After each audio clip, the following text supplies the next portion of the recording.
بسم اللہ الرحمن الرحیم۔ فتاوی آن لائن کے ساتھ آپ کا میزبان میاں طاہر حاضر خدمت ہے۔ اسلامی تعلیمات اور سوال و جواب کا یہ پروگرام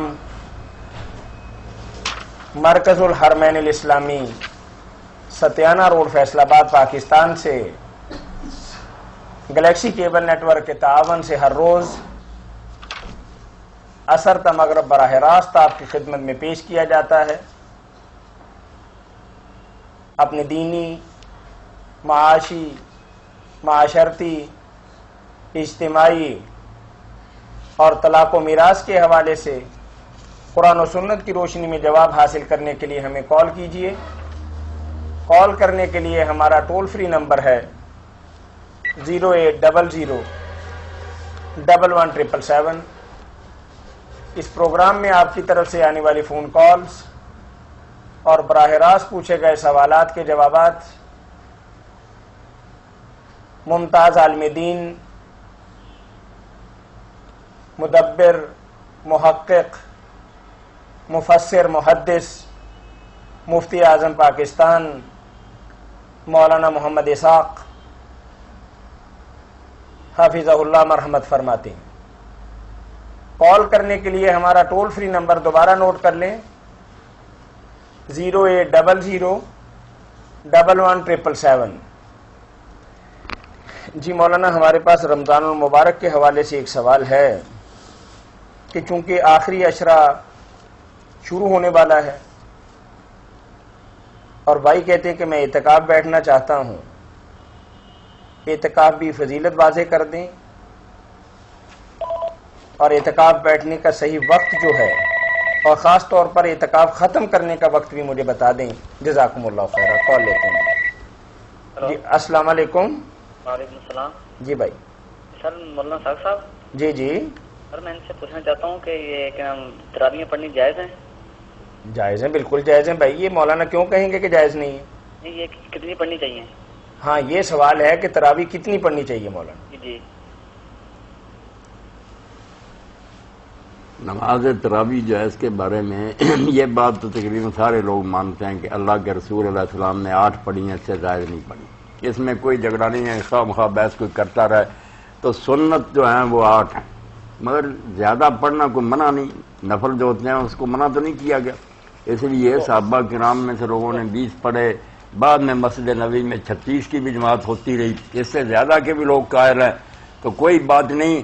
وہ نفل ہیں، بڑے بڑے حنفی اور مال، بحر الرائق اور اسی طرح فتح القریض، اس میں سب میں انہوں نے کہا خلاصہ یہی ہے کہ 8 چونکہ خود نبی علیہ السلام نے پڑھی ہیں وہ سنت کہلائیں گی، باقی جو ہیں وہ مستحب ہیں، دین کو برا نہیں جانتا، نوافل کو پڑھ سکتا۔ ہلو، ہاں، مسجد نبوی میں تو 20 پڑھائی جاتی ہیں، یہ کوئی دلیل ہے؟ مسجد نبوی میں اب آپ دیکھیں گے تو وہاں جنازہ بھی جانا، اس کے بعد ایک سلام ہوتا ہے، پھر آپ نے بھاگ جانا۔ وہاں وہ وتر پڑھتے ہیں، 2 الگ پڑھتے ہیں، ایک الگ، پھر آپ نے کہہ رہا ہم نہیں مانتے۔ دلیل کی بات کیا کریں، کبھی وہاں کوئی حاکم آ جاتا، کبھی کوئی۔ ہم نہ مکہ کے پابند ہیں نہ مدینہ کے، ہمیں تو اللہ کے رسول جو دین دے گئے وہ مشرق مغرب میں پھیل گیا، وہ مکہ مدینہ میں بند نہیں ہے۔ آپ اس کی بات کریں اگر کوئی دلیل ہے۔ مکہ مدینہ کے 2 ہی مسئلے میں نے بتایا، جنازے کا ایک سلام اور وتر، درمیان میں سلام کہنا 2 الگ ایک الگ، مان لیں۔ پھر پہلے یہ کہیں کہ میں آج سے قائل ہو گیا ہوں، پھر مدینہ شریف کی بات کریں۔ اچھا مولانا، آپ مجھے یہ بتائیں کہ یہ کس کتاب میں لکھا ہوا ہے جو 8 تراویح ہیں؟ ہاں، پھر کتابیں تو میں نے بتائی آپ کو، فتح القدیر ہے شرح ہدایہ امام الحمام کی، اسی طرح البحر الرائق ہے ابن نجام کی، نکال کر حنفی عالموں کی دیکھ لیں، ملا علی قاری کی مرقاد، اور کتابیں بھی اگر آپ میرے پاس آ جائیں ڈھیر لگا دوں گا۔ خود بریلوی عالم مولانا عام یار مانتے ہیں کہ واقعی حضور کی 8 ہی تھی، جال حق میں لکھتے ہیں، بعد میں کہتے ہیں حضرت عمر کے زمانہ میں 8 شروع ہوئی تھی، بعد میں 20 ہو گئی۔ آپ سمجھنے کے لیے بات کریں، یہاں مناظرہ نہیں کرنا ہوتا، جب یہاں بات چلتی ہے مسئلہ سنا، باقی اگر تحقیق کرنی ہے تو تشریف لائیں۔ صحیح بات۔ جی جی السلام علیکم۔ وعلیکم السلام۔ جی بھائی۔ مولانا صاحب سے بات کرنی ہے جی سن رہے ہیں آپ کی بات بھائی۔ جی مولانا صاحب سے ایک کوشچن پوچھنا تھا کہ یہ ایک دن میں پروگرام سنا، آپ نے بتایا تھا کہ یہ پیسٹ کرنے سے روزہ ٹوٹ تو نہیں جاتا؟ نہیں ٹوٹتا، مولانا نے یہی فتویٰ دیا تھا۔ کچھ لوگ، کچھ مولوی کہتے ہیں کہ ٹوٹ جاتا ہے، کچھ کہتے ہیں نہیں۔ اچھا کیوں نہیں ٹوٹ جاتا؟ دلیل ہوگی ان کی کوئی؟ کیا چلا جاتا ہے پیٹ کے کسی حدیث میں کہا ہے کہ مطلب کسی کا حوالہ چیز کا دیں کہ اس میں مطلب یہ بہت پرومیننٹ ہے؟ نہیں، جب مسواک کی اجازت ہے اور حوالہ کیا دے تو اگر ہوتا تھا کسی نے استعمال کیا تو حضور نے کہہ دیا روزہ ٹوٹ گیا، حوالہ تو ان لوگوں نے دینا جو ٹوٹ، اس کو کہتے ہیں توڑ نہیں کہتے ہیں کہ اس میں جو ذائقہ ہوتا ہے مطلب کچھ ذائقے کی کوئی ممانعت نہیں وغیرہ ڈالا جاتا ہے کہ ہربل وغیرہ ایسے کچھ ہوتا ہے، تو میں نے تو بیٹا اس دن بتایا تھا کہ آپ بچیاں جو ہانڈی پکاتی ہیں اس کے لیے بھی اجازت ہے کہ وہ چکھ لیں ان کو اور تھوک لیں، ذائقہ چکھیں تاکہ پتہ چلے نمک مرچ کا، یہ بالکل جائز ہے۔ بچے کو اگر کھانا کھلانے کے لیے اس کو چبا رہے چھوٹا چھوٹا کر کے باریک اس کو چوگے کی طرح، ہاں چوگا جانور کوئی سب کتابوں میں لکھا ہو، ذائقے کی کیا بات ہے؟ چلیں ٹھیک ہے، کڑوی اور میٹھی مسواک کریں گے، ذائقہ اس کا بھی ذائقہ کوئی غذا ہے۔ مولانا اصل میں جو پرابلم آ رہا ہے نا وہ دانت صاف کرنے کے حوالے سے نہیں ہے، اصل میں مختلف فلیورز جو اس وقت مارکیٹ کے اندر پیسٹ کے حوالے سے دستیاب ہیں نا، یہ آدمی کو تھوڑا سا پریشان کرتے ہیں۔ کیا ہے اس میں؟ مطلب آپ نے تو بڑا واضح بتا دیا کہ مسواک اگر ہم کیکر کی کریں، شیشم کی کریں، فلائی کی کریں یا کسی اور کی کریں تو اس کے بھی ذائقے مختلف ہیں۔ نہیں، ذائقوں سے کوئی نہیں روزے کا بگڑتا۔ جی مولانا، ہم نے سوال کیا تھا آپ سے اعتکاف کے حوالے سے کہ بیٹھنے کا مسنون وقت کون سا ہے اور خاص طور پر اٹھنے کا مسنون وقت جو ہے وہ بھی بتا دیں، اور اعتکاف کی تھوڑی سی فضیلت جو ہے اس سے ہمیں آگاہ کریں۔ سب سے پہلے تو فضیلت کی بات ہے نا، یہ تو ٹھیک ہے کہ اللہ کے رسول علیہ السلام ہر سال بیٹھتے تھے، اگر ایک سال نہیں بیٹھ سکے تو شوال میں پھر بیٹھے، تو اس لیے یہ سنت آپ کی دائمی ہے اور کوشش کرے آدمی اس میں حصہ لینے کی۔ مگر فضیلت کی جو حدیث ہے نا کہ 2 حج اور 2 عمروں کا ثواب ملتا یا یہ ہوتا وہ ہوتا، یہ سارا امام احمد بن حنبل رحمۃ اللہ نے فرمایا جیسے قربانی کی فضیلت کی کوئی حدیث صحیح نہیں، اس چیز کی کوئی نہیں۔ عمل ہیں آپ کے بہت اچھے ہیں، اللہ اجر بھی دے گا، اللہ کا فضل بڑا، مگر جو حدیثیں اس بارے میں لوگ بیان کرتے ہیں ان میں کوئی ثابت نہیں ہو سکتی۔ اب دوسری بات ہے بیٹھنے کا وقت، تو اب تقریباً مان ہی گئے دیوبندی علماء، بریلوی، اہل حدیث بھی قائل ہو گئے کہ 20 کی فجر سے بیٹھنا جو ہے نا عادت لوگوں کی کہ جب سورج غروب ہونے پر آتا اس وقت آتے ہیں، 20واں روزہ گزر جاتا، یہ کہیں نہیں ملا۔ اب تازہ ہی پرچار شام کا ہے، انہوں نے کہا عصر کی بجائے 20ویں کی فجر، فجر سے بھی پہلے آنا ہے، نماز فجر پڑھنے کے بعد یہیں رہنا، اذان بے شک گھر پہ سننا، کوئی بات نہیں، کیونکہ حدیث پاک میں آتا کہ جب آپ اعتکاف کا ارادہ کرتے تو فجر کی نماز پڑھ کر اپنی اعتکاف کی جگہ بیٹھ جاتے۔ اس کو کچھ پچھلے علماء سمجھ رہا ہے کہ 21 کی فجر ہے، وہ نہیں بات ٹھیک نہیں تھی۔ مولانا جی بھائی، آج میرے 3 سوال ہیں۔ جی فرمائیے۔ ایک تو آپ نے خطبہ جمعہ میں ارشاد فرمایا تھا تیمم کے بارے میں، اگر انسان اس نیت سے کبھی کبھی تیمم کر لیا کرے کہ عاجز اور انکساری پیدا ہو تو کیا یہ جائز ہے؟ نہیں، خام خواہ تو نہیں حکیم صاحب کر سکتا، اگر پانی نہ ملے یا پانی استعمال کرنا ممکن نہ ہو جی جی پھر ہی اجازت ہے نا، پھر اس وقت تیمم کرتے ہوئے ضرور وہ نیت کرے، جیسے اور نیتیں کی جاتی ہیں نا کہ میں اللہ کا حکم مان رہا ہوں، عبادت بجا رہا ہوں، یہ بھی کرے۔ حیثیت تو میری یہی ہے نا کہ اللہ پاک نے مجھے منہ پر مٹی مرنے کا حکم دے دیا اور میں مان رہا ہوں۔ یہ تاثیر اور وجہ جو اس دن میں نے بتایا، اس کو تو حکیم صاحب سوچ کر بندہ پانی پر ہی ہو جاتا کہ میں بڑا بنا پھرتا تھا، اللہ نے کہا اور کوئی چیز نہیں برتنی، نہ کوئی خوشبو نہ اور مٹی نہ لو، یعنی یہ اس صورت میں کر سکتا ہے اگر پانی میسر نہ ہو، پانی میسر نہ ہو یا کسی وجہ سے استعمال نہ کر سکتا۔ ٹھیک ہے مولانا، دوسرا اور سوال ان میں ایک چیز بڑھانی بھی چاہیے، چلو آپ نے پوچھ لیا کہ اگر وقت اتنا تنگ ہو چکا ہے کہ اگر آپ نہاتے رہے یا ایسی کام باتیں کرتے رہے تو وقت گزر جائے گا، جاگ ہی ایسے وقت آئی سورج نکل جائے گا، تو دین میں اتنی تاکید ہے وقت کی کہ آپ پر لازم ہے کہ سب کچھ چھوڑ کر نا غسل وغیرہ تیمم کریں اور بالکل 2 سنت بھی نہیں پڑھنا، فرض دو جلدی سے ادا کرنے کی کوشش، ایک وقت پر ادا ہو جائے گی، ایک میں سورج نکل بھی آئے گا تو اللہ کے رسول نے فرمایا جرم سے تو بچ جاؤ گے۔ اس پر رسالہ لکھا مولانا احمد رضا خان نے بھی، یہ بالکل حق بات کی ہے، اگر وقت تنگ ہو جائے عصر یا فجر کا تو پھر یہ نہیں انتظار کرنا کہ غسل کر کے یہ کریں گے، تیمم کرے۔ بالکل۔ اچھا مولانا، میرا دوسرا سوال ہے طواف کرنے کی فضیلت کیا اور نہ کرنے کا کیا وضاحت فرما دیں ذرا۔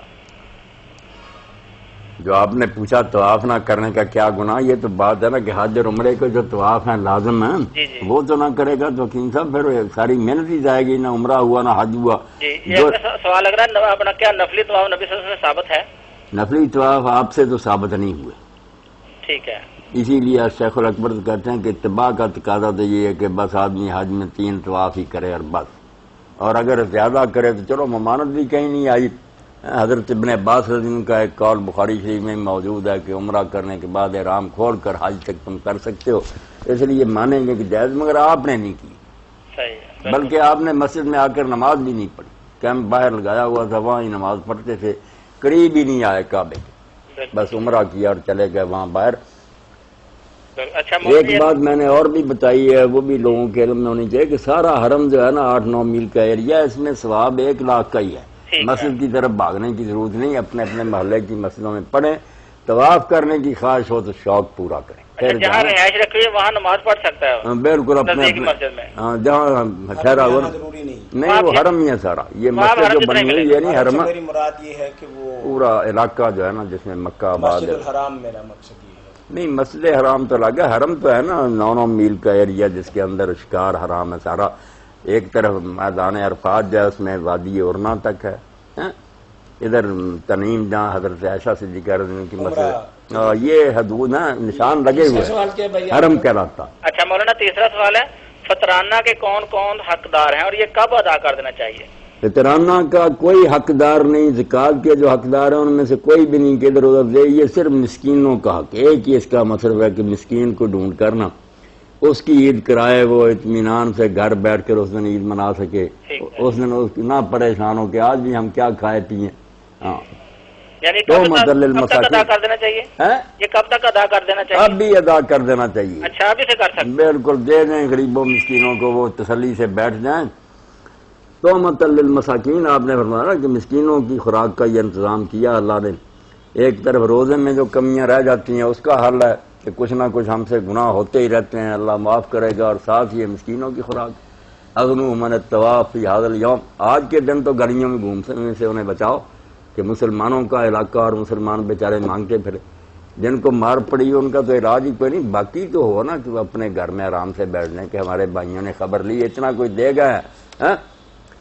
امام ابن تیمیہ رحمۃ اللہ علیہ تو لکھتے ہیں، ان کے شاگرد ابن قیم لکھتے ہیں کہ جو اس کی روح ہے وہ تو یہ ہے کہ بجائے آدمی ان جھگڑوں میں پر کتنا دینا کتنا، وہ کرے کہ جو کچھ اپنے گھر میں اس نے پکانا نا عید کے دن، وہ اگر پکا کر ہی اتنا جا کر کسی مسکین کے گھر میں دے آئے نا، ان کے جتنے ہیں افراد کہ لو بھائی میں نے آپ کی دعوت کر دی ہے، یہ کھاؤ پکا، تو کہتے ہیں سب سے اعلیٰ بات، کرتا کون ہے؟ یہاں تو مسئلہ یہی پوچھنے ہیں کہ کم از کم دیں، بلکہ جی وعلیکم السلام ورحمۃ اللہ۔ اچھا جی ایک سوال مسئلہ جی بھائی، ایک غریب آدمی ہے، ہاں ہاں، اس کی زکوٰۃ وار دیا فطرانہ کے نہیں؟ غریب آدمی پر زکوٰۃ، فطرانہ ہاں ہاں وہ نہیں دے سکتا، ہاں ہاں وہ تین وار دے گا؟ ہاں، نہ میرے بھائی اس پر کیوں فرض ہوگی زکوٰۃ یا فطرانہ؟ اس کو تو لینا چاہیے، وہ دوسروں سے زکوٰۃ لے، اپنا حق سمجھ کے لے، کوئی شرمندہ ہونے کی بات نہیں، ان کو توجہ دلایا کہ بھائی میری حالت پتلی ہے، میرے ساتھ تعاون کرو، دو میرا حق، ٹھیک ہے جی۔ وہ نہ فطرانہ دے اور نہ یہ۔ نہیں مولانا، اگر کوئی بندہ کسی امیر آدمی کے پاس جا کے یہ بات کہے گا کہ میرا حق ہے تم سے زکوٰۃ لینا، تو وہ تو ناراض ہوگا، وہ ناراض ہوگا تو اسی لیے دن کی زکوٰۃ قبول نہیں ہوگی۔ اللہ تعالیٰ نے فرمایا یہ احسان نہیں تم کرتے، اگر کوئی اپنا قرض لینے آئے تو تم تو شرمندے ہو کر دیتے ہو کہ یار ٹھیک ہے دیر ہوگی مجھ سے۔ اللہ نے فی اموالہم حق للسائل والمحروم کا حق کہا کہ ان کا ڈیو ہے، کوئی احسان نہیں۔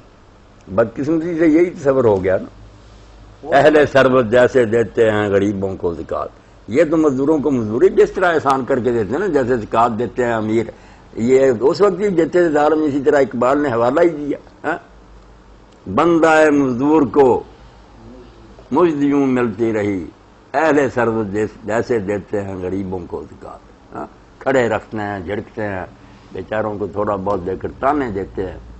کوئی دو آیت لوگوں نے خلافت عمارت میں گھسیٹ لی کہ حضرت علی نے انگوٹھی خیرات کی تھی، فلاں یہ سارا افسانہ بنا لی، وہ بات تو ہر وقت کی تھی، یو تو زکوٰۃ وہ ہمراہ کے، جو ایمان والے لوگ ہیں وہ جب زکوٰۃ دے رہے ہوتے ہیں تو جھکے ہوئے ہوتے ہیں، ان کی گردنیں اکڑی نہیں ہوتی، ان کے سر خام ہوتے ہیں کہ اللہ شکر ہے تیرا تو نے دینے والوں میں بنایا، ورنہ اس بھائی کی طرح مجھے ہی بنا سکتا، میں نہ گلیوں میں پھرتا دھکے کھاتا، وہ ہمراہ کے زکوٰۃ دیتے وقت جھکے ہوتے۔ السلام علیکم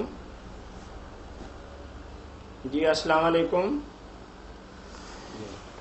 بھائی کہہ رہے ہیں کہ میں مسجد میں عشاء کی نماز کی ادائیگی کے لیے گیا تو جماعت ہو چکی تھی، اب تراویح کھڑی تھی، تو اب میرے لیے کیا حکم ہے کہ میں نماز بھی پڑھنا چاہتا ہوں اور تراویح بھی میں پڑھنے کے ارادے سے گھر سے آیا ہوں، تو کیا میں نماز فرض کی ادائیگی سے پہلے تراویح پڑھ سکتا ہوں؟ نہیں، تراویح نہیں پڑھ سکتے۔ السلام علیکم۔ السلام علیکم وعلیکم السلام ورحمۃ جی، فتح آن لائن ہے جی فتح آن لائن۔ جی، میرا ایک سوال تھا۔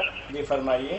یہ سورہ فاتحہ میں آئند والی آیت میں پڑھتے ہیں جی کہ ولا ضالین، اور کچھ لوگ پڑھتے ہیں ولا ضالین، دونوں میں سے صحیح کیا ہے؟ دونوں ہی صحیح ہیں۔ آپ ٹیلی ویژن کی آواز تھوڑا کم کریں۔ یہ ٹیلی ویژن کی آواز بند کرے نا، ہماری بات بھی کیا آپ کا سن سوال مکمل ہو گیا؟ ہو گیا جی جی ولدالین ولدالین۔ جی بالکل جی تو آپ پریشان نہ ہو، بڑے بڑے علماء جنہوں نے کتابیں لکھی نا قرات پر، وہ ہار گئے ہیں کہ یہ حرف ایسا ہے عربی زبان کا جس کا صحیح ادا کرنا دوسرے لوگوں کے لیے بہت مشکل ہے، اس لیے چھٹی دے دی ہے کہ جو جس طرح بھی پڑھ لیں گے وہ ٹھیک ہے۔ فقہ کے دفاتر میں جو ذلت القاری ہے نا، اس میں بتایا کوئی نہیں، عوام جس طرح پڑھے ایسی بات کوئی نہیں۔ باقی اصل میں تو زواد ہی ہے، سچی بات تو یہ ہے کہ دالین کیا ہے، اب کہہ دیتے ہیں وہ نجدی پڑھتے ہیں فلاں پڑھتے ہیں، یہ کوئی دلیل تو نہیں۔ یہی لوگ جو تھے انہوں نے دفتر لکھے عربوں نے کہ اس کی آواز زوئے سے ملتی ہے، زواد سے نہیں ملتی۔ جو قرات پر کتابیں تھے یہ کھول کھول کر لکھا کہ اس کی آواز مشابہ بزوا ہے، زوئے سے ملتی ہے، دال کے ساتھ کیا ملے۔ اور سیدھی سی بات ہے کہ جو حرف کئی زبانوں میں مشترک ہو اس کی آواز بدلتی نہیں، جو نہ ہی ہو چے نہیں کسی زبان میں ڈال نہیں، ٹھیک ہے، جو ہوں گے عرب سے لے کر یار ایک ہی طرح بولے جائیں۔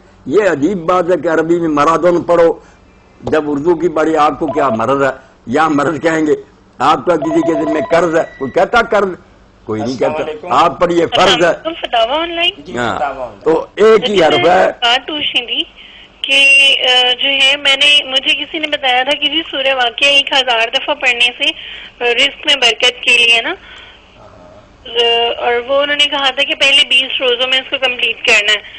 اصل میں نے اس کو مجھے پتا خیر کافی لیٹ چلا تھا، پھر اس کے بعد درمیان میں میری جو ہے وہ مینسس کی ڈیٹ آ گئی تھی، وہ سٹارٹ ہو گئی تھی۔ اب میں آج جو ہے اب 20ویں روزے میں کم از کم 2-2.5 دن رہ گئے، اور میں نے تقریباً اس کو 139 دفعہ ابھی صرف پڑھا ہے۔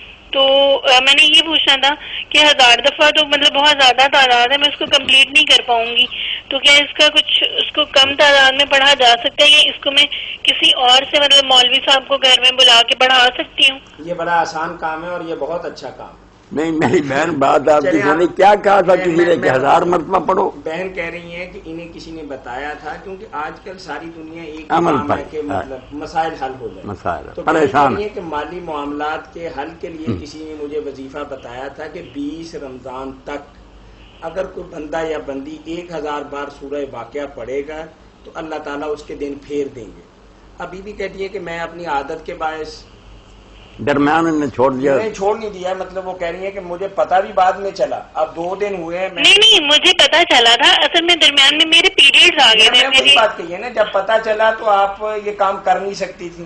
میں نے شروع کیا تھا، مطلب 2 دن ابھی مجھے 3 دن سٹارٹ کیے ہوئے تھے، تو میرے پیریڈ سٹارٹ ہو گئے تھے، ٹھیک ہے، مطلب میں نے 139 ٹائمز اس کو پڑھ لیا تھا۔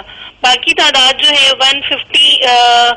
161 تقریباً آپ کا کوئی 1800، مطلب یہ سمجھے کہ 1000 تھا، 1000 میں 200 نکل کے 800 کچھ باقی ہے آپ کی طرف۔ ہاں تقریباً۔ ہاں تو میری بہن ہے، آپ پہلے سنیں کہ جس نے یہ بتایا نا، جی اللہ اسے ہدایت نے، اس نے آپ پر بڑا ظلم کیا۔ 1000 مرتبہ پڑھیں گی تو میرا خیال دن کیا پھرنے، آپ ہی پھر جائیں گی، دماغ ہی نہیں ٹھیک رہے گا، خشکی ہو جائے گی۔ ظالم ہیں لوگ، ایسا چکر دیتے ہیں، اور جب آپ جیسی بہنیں پھر کہتی اتنا تو ہم سے پڑھا نہیں، اچھا پھر ہمیں یہ بکرا دے دو، یہ دے دو، ہم یہ کر دیں گے۔ نہیں میں یہ پوچھ رہی ہوں کہ کیا نہیں، اس کی تعداد کم تعداد میں اس کو پڑھا جا سکتا ہے؟ جیسے بعض چیزوں کو ہم 313 دفعہ پڑھ کے وہ کثرت میں شامل ہو جاتی ہیں۔ نہیں اب آپ بولیں گی نہیں، آپ بولیں گے نہیں، آپ کی بات ہی تو کر رہے ہیں۔ کر رہے ہیں نا، پوری سن لیں، پھر اگر آپ درمیان میں کوئی وضاحت طلب بات چاہیں گی تو ہم بتائیں گے، لیکن ہر جملے پہ آپ ٹوکیں گے نہیں، تو پھر ٹوکنے کا کوئی فائدہ نہیں ہوتا، پھر فائدہ نہیں۔ پوچھنے کے بعد 5-10 منٹ آپ کو چپ کرنا چاہیے تاکہ کلیئر کر رہے ہیں، اور دوسرے لوگوں نے بھی سننا ہوتا نا کہ اتنی تعداد میں ذکر دین میں کوئی نہیں آیا، بالکل نہیں۔ آپ نے پڑھنا، کوئی بھی بتایا کرنے کی ضرورت نہیں۔ جو ایک کمزور روایت ہے اس میں صرف ایک بار پڑھنے کا آیا کہ رات کو جب آدمی سوئے یا اس سے پہلے تو سورہ واقعہ اگر وہ رات کو تلاوت کرے تو اللہ تعالیٰ اس کو فقر سے فاقہ سے بچاتا ہے۔ روایت یہ بھی نہیں مضبوط حضور علیہ السلام سے ثابت نہیں، اس لیے یہ واقعہ پڑھنے کی ضرورت نہیں، قرآن سارا بابرکت ہے، بے شک پڑھیں، یہ واقعہ کے بارے میں جو باتیں بھول گئے 1000 تو بالکل ہی چھوڑ دینا، آج سے ہی جان سنایا، 100-150 بھی پتہ نہیں آپ نے کیسے پڑھا، کوئی پڑھنے کی ضرورت نہیں، اس کی بجائے ذکر ایسے چھوٹے چھوٹے ہیں وہ کریں آپ، مسئلہ حل ہوگا، باقی اللہ کی مرضی جو غالب ہے بہن۔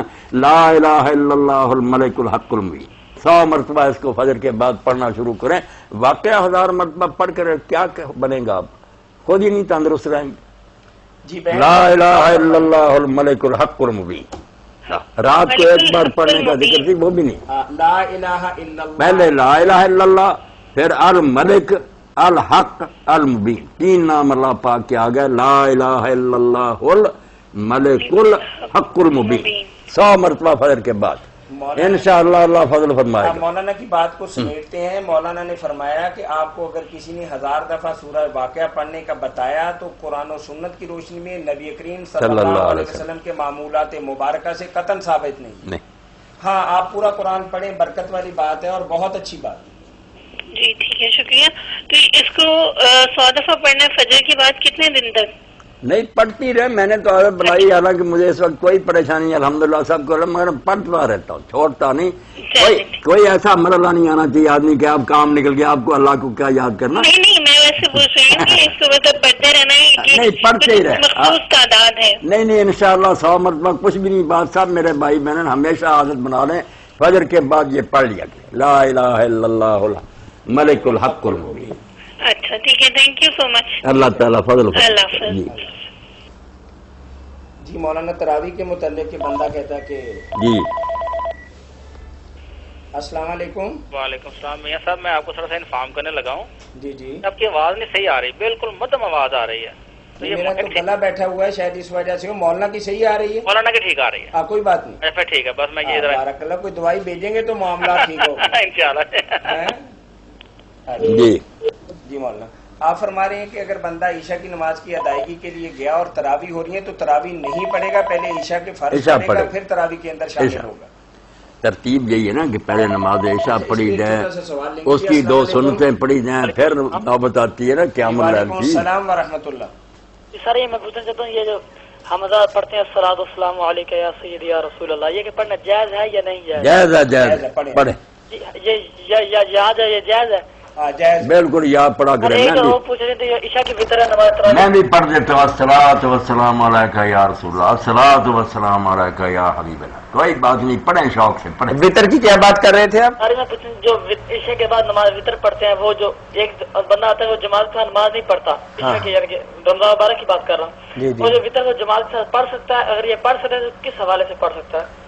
یہ میرے بھائی جو باتیں ہیں نا کہ جس نے فرض نہیں جماعت کے ساتھ پڑھے وہ یہ نہیں کر سکتا، جس نے تراویح نہیں پڑھی وہ یہ نہیں، یہ ساری اپنی اختراعات اور بناوٹی باتیں ہیں۔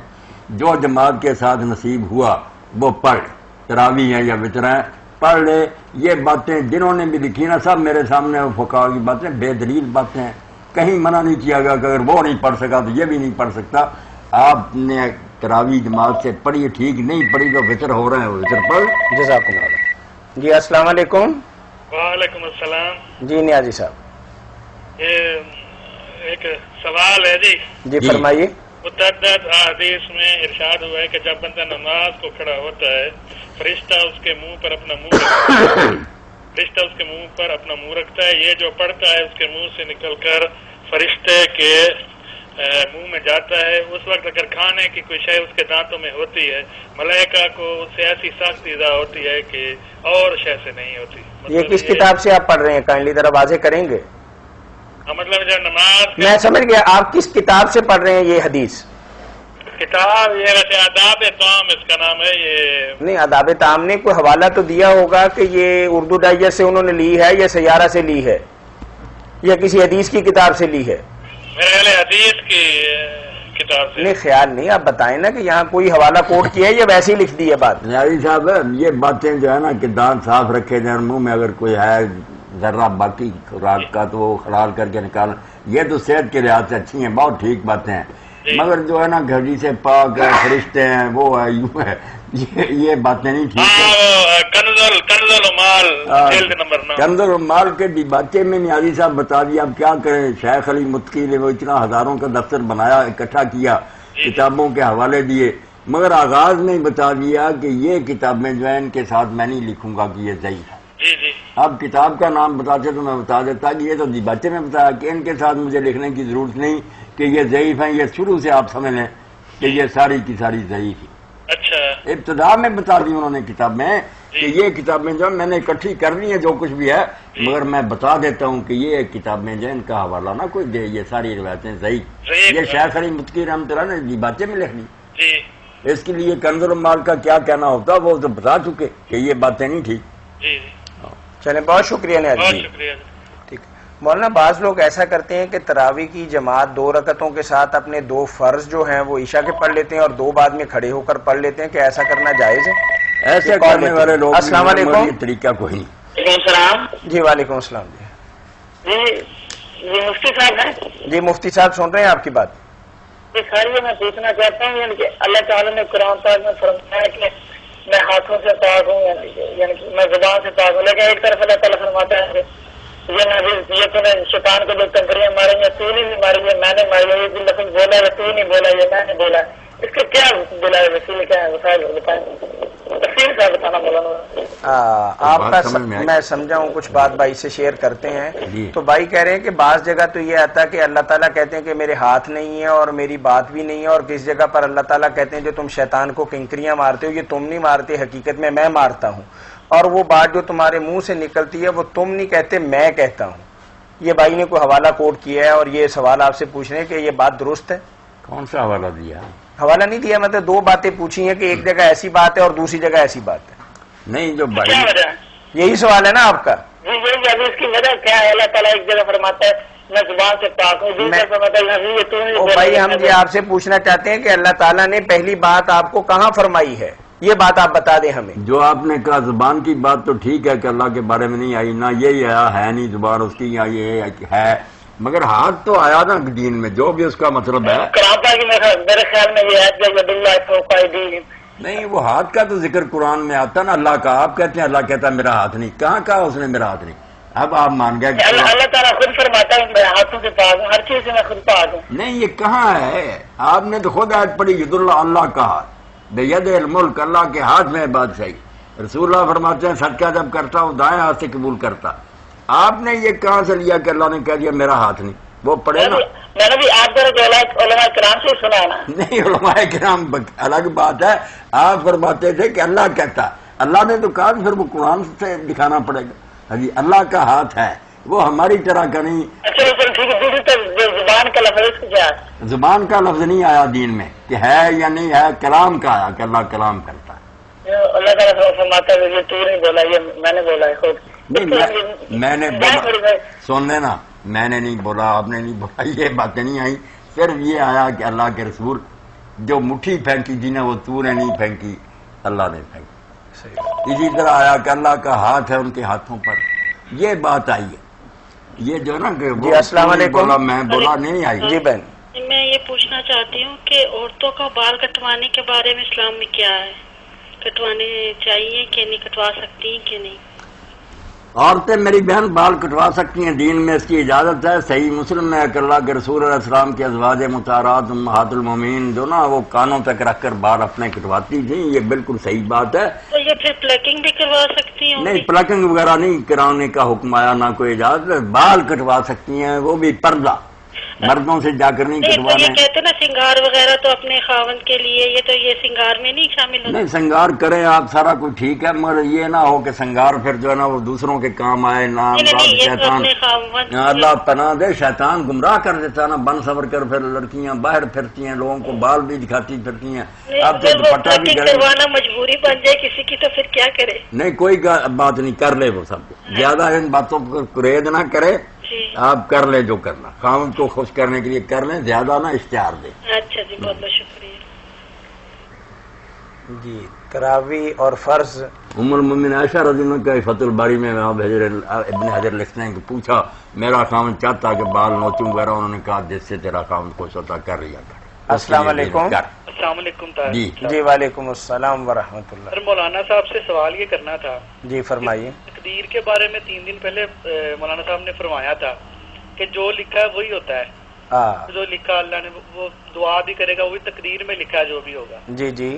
تو سوال یہ ہے کہ اگر میں کسی کا قتل کر دیتا ہوں, ہاں ہاں, وہ تو پھر چلے مان لیا وہ جیسا تقدیر میں لکھا ہوگا ویسا ہی ہوگا نا. ہاں ہاں. یہ اگر یہ مولانا صاحب کی بات مان لی جائے کہ ویسا ہی ہوتا ہے جو تقدیر میں لکھا ہوتا ہے, جی جی, پھر جزا اور سزا کا مسئلہ تو ختم ہو جاتا ہے. اگر میں کسی کورٹ میں جا کے کہہ دوں کہ تم نے قتل کیوں کیا, تو مجھ پر پھر سزا نافذ کیوں کرے گا کوئی؟ اچھا, میں مولانا کے جواب سے پہلے ایک بات کہوں گا. اگر عدالت کہہ دے کہ ہم نے بھی قانون میں لکھا ہے کہ اگر کوئی بندہ کسی بندے کو قتل کرے گا تو ہم بھی اسے پھانسی پہ لٹکا دیں گے, جیسے آپ کی تقدیر میں لکھا تھا قتل کرنا, ہماری تقدیر میں آپ کو پھانسی لٹکا. باقی آپ بات مجھ سے سمجھنے کی کوشش کریں. آپ کی بات کا جواب ہے کہ جیسے ایک شخص رومی رحمۃ اللہ علیہ فرماتے ہیں باغ میں داخل ہو گیا, شرارتی پھل توڑنے لگا, اور مالک نے منع کیا, کہنے لگا میں نہیں توڑ رہا, مجھ سے توڑوا رہا, اللہ کروا رہا ہے مجھ سے. اس نے کہا اس کا دماغ درست کرتے ہیں, نوکروں سے کہا رسا لاؤ, سوٹے لاؤ, باندھ لیا, پھینٹنا شروع کیا. اب وہ کہتا نہ مارو, انہوں نے کہا ہم نہیں مار رہے, مروا رہا. جب توبہ کی نہ, نہیں میں نہیں توڑ رہا تھا, تو جان چھوڑی. آپ نہ سمجھیں کہ راسلہ ختم ہو گیا, یہ ہو گیا, یہ سارے بہانے ہیں. باقی یہ مولانا نے نہیں کہا, یہ دین کا ستون ہے, اس کا انکار کرنے والا مسلمان نہیں رہ سکتا کہ اللہ اپنی کائنات کے بارے میں جانتا ہے جو کچھ یہاں ہوگا. یہ ہے تقدیر.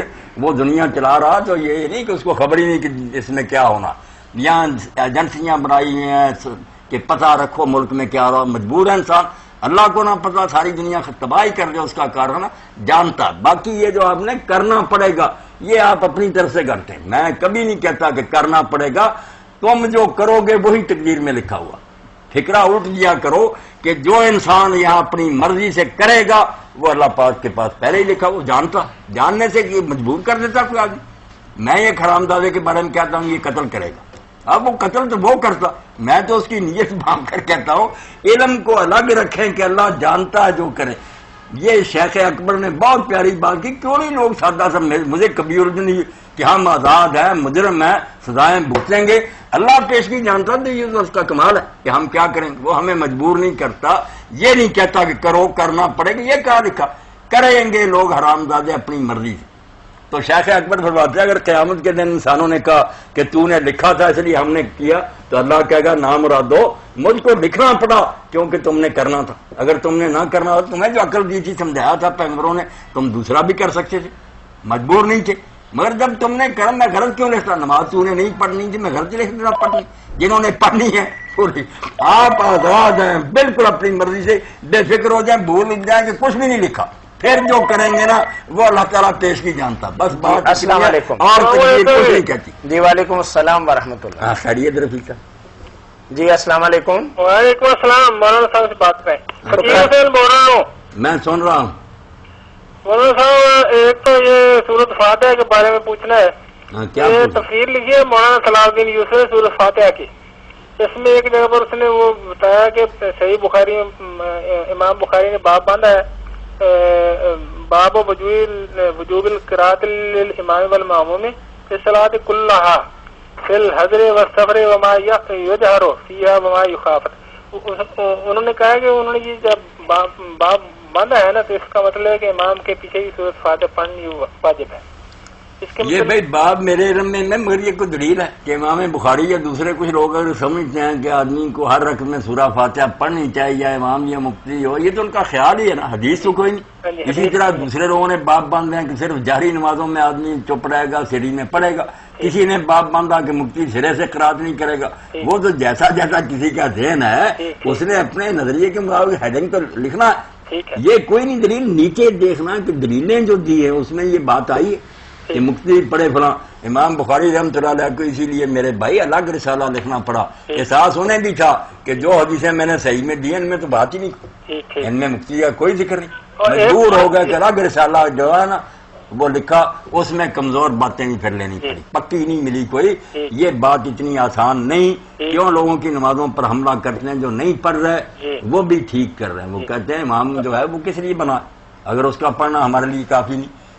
قرآن سے آگے جو قرآن میں سے پڑھتے ہیں آگے فاتحہ سے آگے, وہاں تو سب مان گئے. امام پڑھے ٹھیک ہے، یہی کتنی اسی طرح فاتحہ، اور اس کے لیے بہت صحابہ کرام کے فتوے اور بہت سی مرفوع حدیث ہیں جس میں علامہ البانی فرماتے ہیں اگر کوئی دیانتدار آدمی ان کو ضعیف کیسے کہہ سکتا ہے، ان میں کوئی جھوٹا نہیں، کوئی غلط نہیں، صرف حافظے میں کمزوری تھی نا۔ جب اتنے مل گئے اور صحابہ کے فتوے لگاتار، جس سے پوچھا اس نے کہا من کان لہو امام فقرات الامام لہو قراءۃ، جس کا امام ہے اس کا پڑھنا اس کا کافی، اس لیے حنفیوں کو بھی نہیں کوئی کہہ سکتا۔ السلام علیکم۔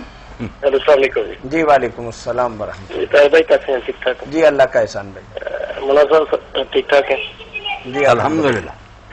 اچھا میں نے ایک سوال پوچھنا ہے اپنا، میں نا گھر میں ہم 4 بھائی ہیں، ٹھیک ہے، تو چاروں جو ہے نا وہ رہتے ہیں علیحدہ علیحدہ، تو میرے ساتھ جو ہے نا میرے والد صاحب رہتے ہیں۔ اللہ خیر تو والد صاحب جو ہے نا وہ میری والدہ کو 2 سال پہلے ان کا جب انتقال ہوا تو والد صاحب نے کہا جی کہ میں نا اپنا کام نہیں کر سکتا، تو گھر کا خرچہ وغیرہ جو ہے نا وہ تم نے اب اٹھانا ہے۔ میں نے کہا جی ٹھیک ہے کوئی مسئلہ نہیں۔ اس کے بعد جو ہے وہ والد صاحب نے جو ہے پہلے تو 2-3 ماہ کام نہیں کیا، اس کے بعد پھر انہوں نے کام اپنا شروع کر دیا۔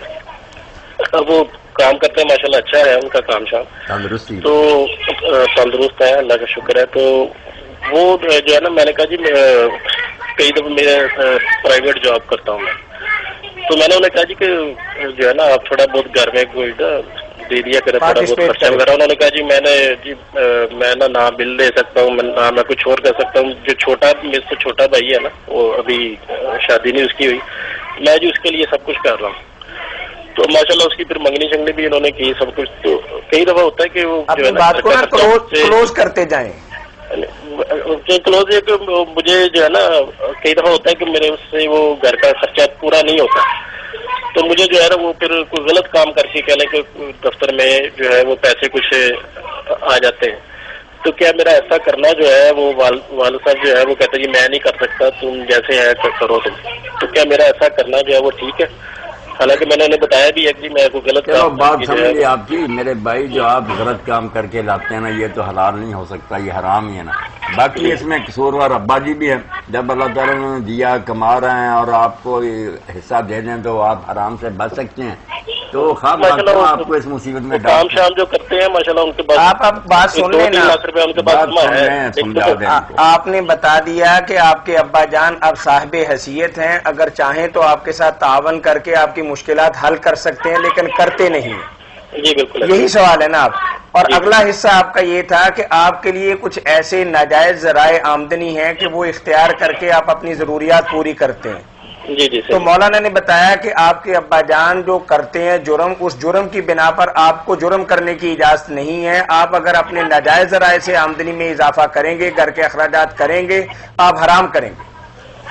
آپ اس کی بجائے یہ کریں کہ ابا جی کے پیسے جہاں پڑے ہوئے نا اس میں 1000-2000 نکال لیا کریں جس سے خرچہ پورا ہو جائے۔ دفتر میں نہ حرام کام کریں، ابا جی کا مال آپ کا ہی اور آپ کا ابا جی کا ہی ہے، اس میں سے جتنا ملے نا لے لیا کریں جو ضروری ہے۔ مولانا بدقسمتی سے اس کو بندہ بے ایمانی سمجھتا ہے، لیکن دفتر کے اندر جو اختیارات ناجائز استعمال کر کے آمدنی حاصل کرتا ہے اس کو ہذا من فضل ربی سمجھتا ہے۔ نہ وہ حرام ہے، پتہ نہیں کتنے لوگوں کا آدمی دیندار ہو جاتا ہے۔ ابا جی سے لے لینے کا کوئی حل نہیں، یعنی ان کی رقم کھسکانا جسے ہم کہہ رہے ہیں، یا چوری کرنا یا چوری کیا اس کے چوری نہیں کہیں گے، بس وہ اپنا حق لے رہا۔ یہ ایسے ہی جیسے فتح مکہ پر حضرت معاویہ رضی اللہ کی والدہ جب مسلمان ہوئی ہند تو انہوں نے پوچھا اللہ کے رسول علیہ السلام بچے ہیں یہ بڑا بخیل ہے، ابو سفیان کنجوس ہے، دیتا نہیں خرچہ، تو میں اگر اس کی اجازت کے بغیر اتنا کوئی لے لیا کروں تو آپ نے کہا ہاں ایک صحیح طریقے سے جو شریفانہ انداز ہے مناسب ہے لے لیا کر بتائے بغیر کوئی بات نہیں، حلال ہے۔ تو کام چلانا چاہیے، باپ سے بھی لینا چاہیے، دوسروں سے بھی، چوری وغیرہ نہیں کرنی چاہیے، کوئی نہیں، حرام طریقہ نہیں اختیار کرنا چاہیے۔ ٹھیک، جزاکم اللہ خیر۔ السلام علیکم۔ وعلیکم السلام۔ جی بھائی۔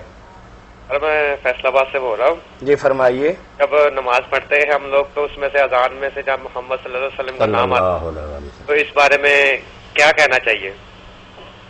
صلی اللہ علیہ وسلم کہنا چاہیے؟ نہیں، کیا سوال ہے، آپ نماز پڑھ رہے ہوتے ہیں؟ جی نماز پڑھ رہے ہوتے، جب نماز پڑھ رہے ہوتے تو جب محمد کا نام آتا ہے تو صلی اللہ علیہ وسلم، تو نماز میں محمد صلی اللہ علیہ وسلم کہنا چاہیے یا نہیں کہنا چاہیے؟ نہ کہیں گے تو یہ بھی بڑے نیک لوگوں کی کہنے کی بات ہے کہ نماز کے دوران ایسا جواب نہیں کسی چیز کا دینا چاہیے. اور اگر آپ جواب دے دیں گے تو کئی نیک لوگ امام احمد بن حنبل جیسے کہتے ہیں کہ اس سے نماز کا یار کیا بگڑے گا، دروشی تو نماز نہیں پڑھا جاتا ہے، اس لیے کہہ دے گا نام سن کر تو نماز کا کوئی نقصان نہیں ہوگا، کہہ لیا کریں آپ، کوئی حرج نہیں. مگر عام لوگ ٹوٹ جائے گی اس سے نماز نہیں سے ٹوٹ سکتی. نہیں، میں تو کہتا ہوں نہیں ٹوٹ سکتی. باقی میں نے دوسروں کا بھی ذکر کر دیا، وہ کہتے ہیں بچنا ہی چاہیے. آپ جو چیز مرضی پسند کریں، نماز نہیں ٹوٹے گی انشاءاللہ. یہ کوئی دنیا کی بات نہیں، اللہ سے آپ دعا کر رہے ہیں. یہ کہنا لازمی تو نہیں نا؟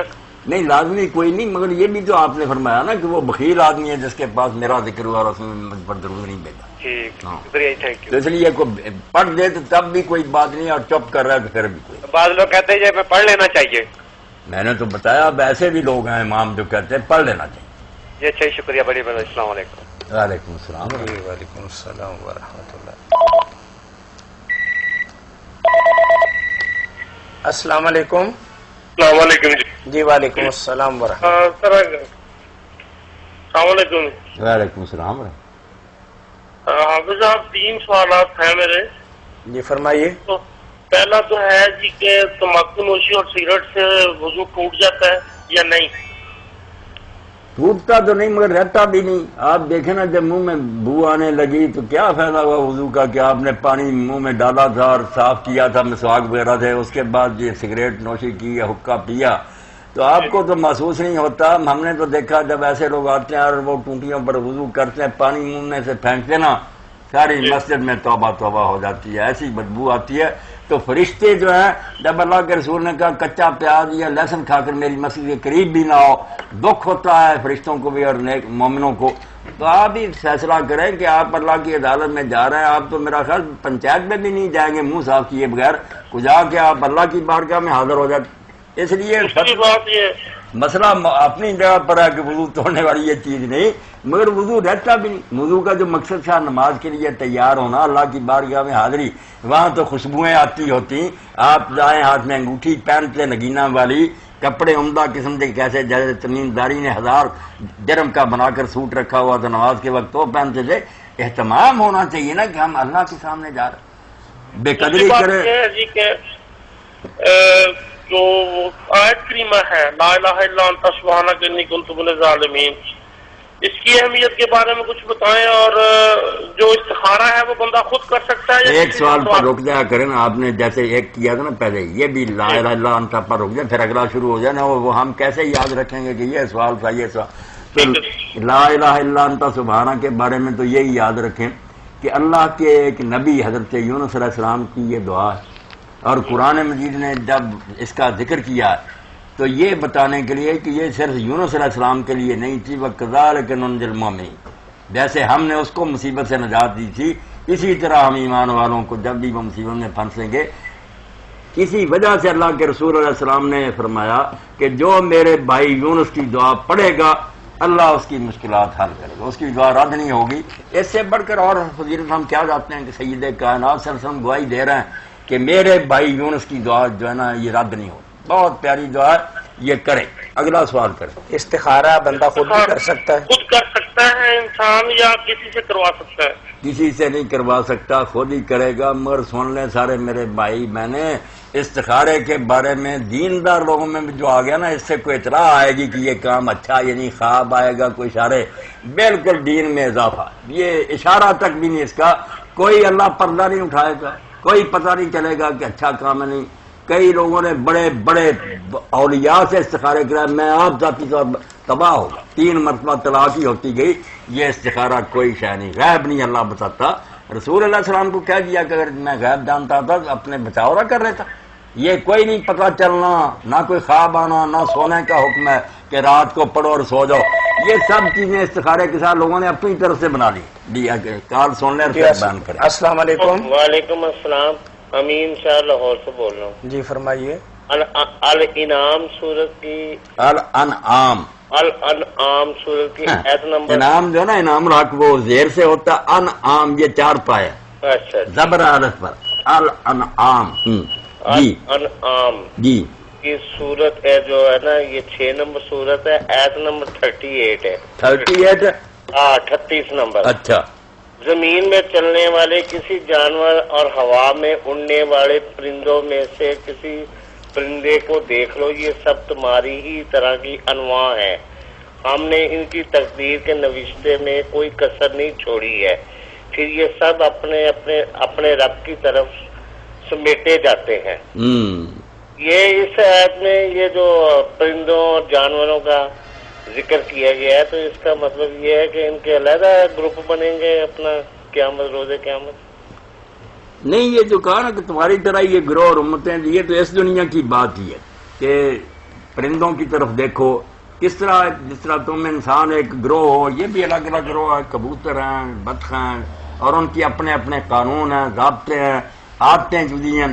اللہ فرماتا میری قدرت کے کرشمے کو تم پر ہی بس ہوگا، جیسے تم انسان ایک بہت بڑا گروہ اور جماعت ہو، یہ جتنے پرندے ہیں اور جتنے چار پائے زمین میں، یہ بھی بہت بڑے بڑے گروہ میں نے پیدا، امم امثالکم، تمہاری کی طرح کی یہ امتیں ہیں۔ اب کئی دوست کہتے ہیں یار تم بشر و مثلکم پڑھتے رہتے ہو، یہاں بھی امم امثالکم کا، پھر درندے بند ہو چار، یہ جھگڑوں کی باتیں، یہ نہیں، امت ہونے میں ہم ان کی طرح برابر، ہماری بھی ایک امت اور جماعت ہے، ان پرندوں کی بھی اپنی اپنی جماعتیں اور گروہ ہیں، اس میں برابری اللہ نے کہی ہے، باقی نہیں، وہاں کیا بشر و مثلکم، بشر ہیں تمہاری طرح، وہ الگ بات ہے، یہ امتیں ایک ہی طرح کی، بالکل ان کے، بلکہ ان کا ڈسپلن اور جو ہے نا نظام، وہ بھی امین بھائی، اب تو لوگ جو مطالعہ سائنسدان کر رہے ہیں، جب سورہ نحل پر پڑھتے ہیں تفسیر نمونہ، دھنگ رہ گا، عمریں گزار دی شہد کی مکھی کے پاس، پتہ چلا کہ باقاعدہ حکومت ہر چھتے میں ایک ملکہ ہوتی ہے، اس کے حکم سے چھتا بنتا، جب وہ کوچ کا حکم دیتی ہے چلتے ہیں، اور جو پیرا دینے والی مکھیاں وہ گھومتی رہتی ہیں، جب آتی ہیں مکھیاں چوس کر، وہ چیک کرتی ہیں کہ زہریلا تو نہیں، چیک اسی وقت ڈانک لگاتی ہیں، مار دیتی ہیں۔ اتنا حیران کو نظام ہے مکھیوں کا، اور اسی طرح چونٹیوں کا۔ سلیمان علیہ السلام اس وقت کہتے ہیں go to the ant and be wise, چونٹی کے پاس جاؤ اور عقل مند بن جاؤ، باقاعدہ حکومت۔ تو اللہ کہتا تم سمجھ بس حامی ہیں زمین پر، تمہیں کیا پتا کہ یہ چار پائے اور یہ پرندے تمہاری طرح بڑے بڑے گروہ ہیں، ان کا اپنا نظام ہے، سسٹم ہے۔ ما فرطنا فی الکتاب من شیء، ہم نے کتاب میں کوئی کمی نہیں چھوڑا۔ اب کوئی لوگ جی السلام علیکم جی، السلام علیکم جی بھائی، ٹیلی ویژن کی آواز کم کیجئے۔ السلام علیکم جی وعلیکم السلام ورحمۃ اللہ۔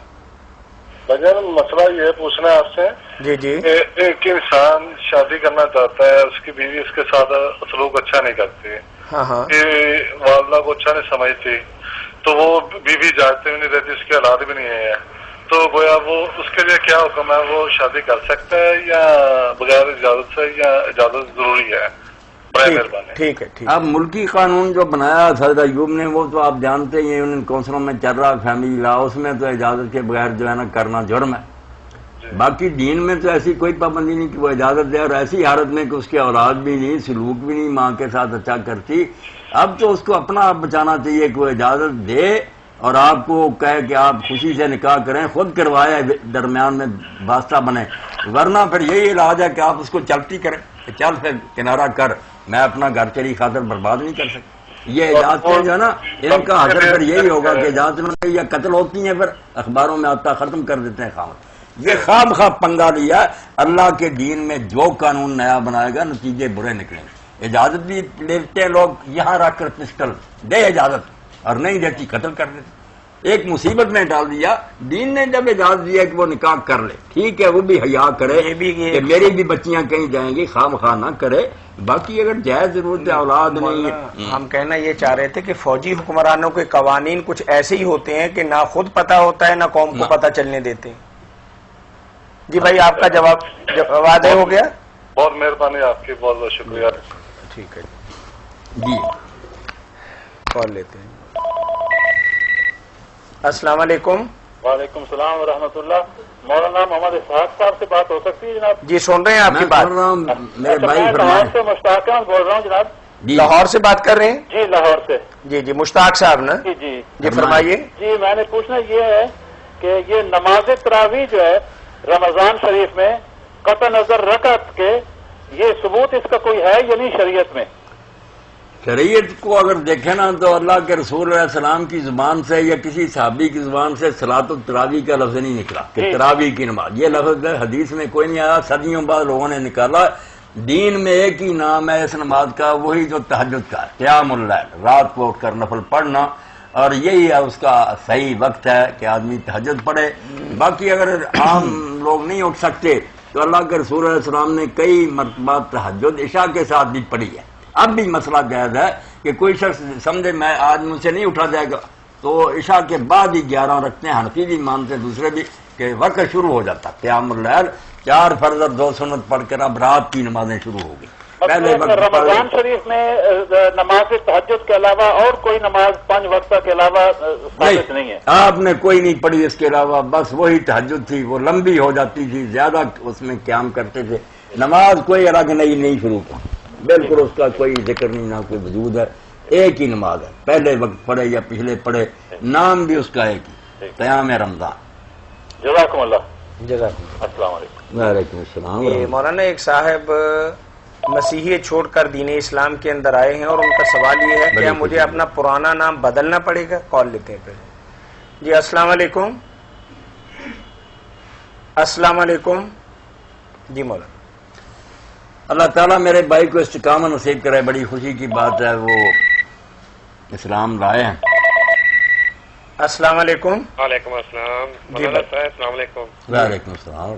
میں لاہور سے بول رہا ہوں جی۔ میں نا آپ سے ایک مشورہ پوچھنا تھا کہ جب میں قرآن پڑھتا ہوں تو بار بار مجھے نا وضو کرنا پڑتا ہے۔ آپ کے موبائل کی آواز کوئی ڈسٹرب کر رہی ہے؟ تو وہ میں نے بند کر دیا ہے۔ چلے بہت اچھا۔ جی۔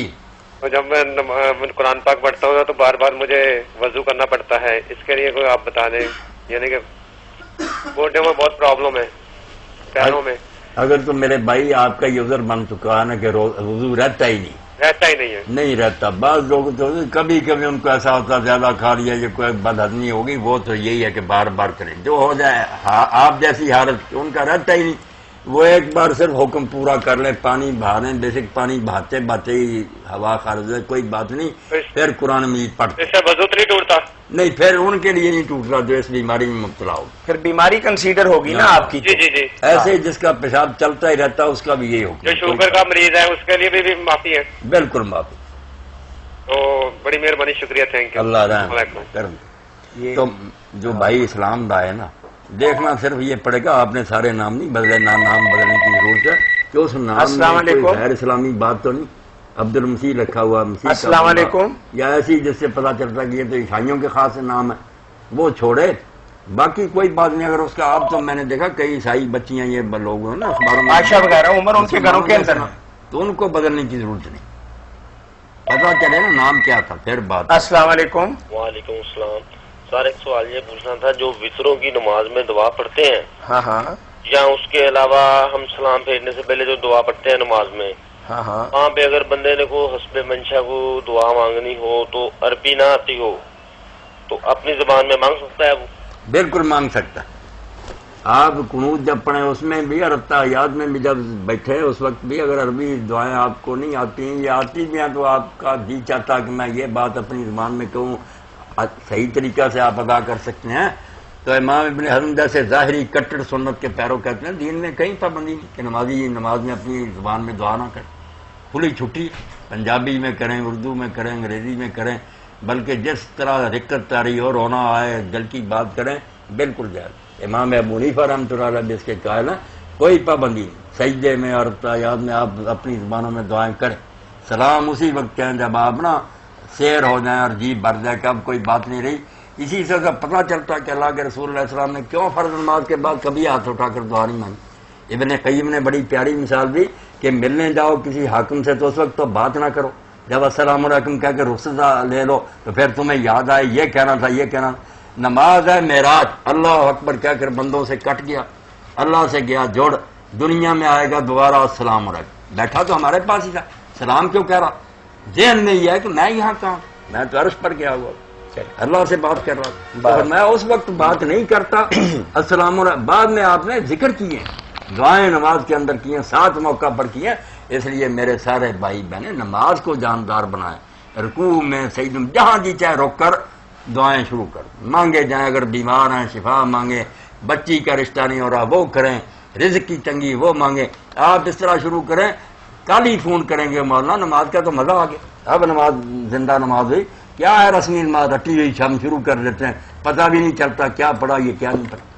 جزاکم اللہ خیر. مولانا نے فرمایا کہ نماز کے اندر اپنی زبان کے اندر اپنے دل کی بات اپنے رب سے کی جا سکتی، اور اسی طرح حج اور عمرے پر بھی ہے. کوئی رٹے نہ کوئی حج کی کتاب لے کر جائے کہ یہ پڑھوں گا یہ پڑھوں گا. آپ نے کتابیں سنانی اللہ کو، دل کی بات کریں، وہاں جا کر اپنے دل سے جو نکلتی ہے بات وہ رو رو کر سنائے اللہ کو، پنجابی میں اردو میں، مزہ آئے گا حج عمرے کا. اور یہ بھی بات جو امام محمد رحمۃ اللہ علیہ نے کی، امام مالک نے، کہ جو مقرر کر دینا کہیں دعا کہ یہاں یہ پڑھنی ہے، وہ پھر کوئی پڑھے گا جو دل سے اس کو سمجھے، ورنہ باقی لوگوں کا تو بیڑا غرق ہو گیا. وہ جو اپنے دل کی بات کہنا چاہتے تھے دقت تو ختم ہو گئی، ان کو کیا رونا آئے گا، عبارت ہی پڑھتے پھریں گے. ٹھیک ہے مولانا، ایک بہت ہی اہم سوال ہے اور شاید یہ زندگی کے اندر کچھ لوگوں کو پیش آئے، تو میں آپ کے سامنے پڑھتا ہوں اور آپ اس کا جواب دیجئے گا. بھائی کہتے ہیں کہ میری پوری داڑھی ہے، سنت کے عین مطابق ہے، اب میں کاروباری غرض و غایت کے لیے یورپ اور امریکہ جانا چاہتا ہوں. کچھ دوست مشورہ دیتے ہیں کہ بڑی داڑھی والے کی پکڑ دکڑ وہاں بہت زیادہ ہے، اور وہاں کے بسنے والے بھی اس طرح کے بہت بڑی داڑھی والے فنڈامنٹلسٹ سے اپنی ایجنسیوں سے بچنے کے لیے کاروبار کرنے سے بھی گریز کرتے ہیں.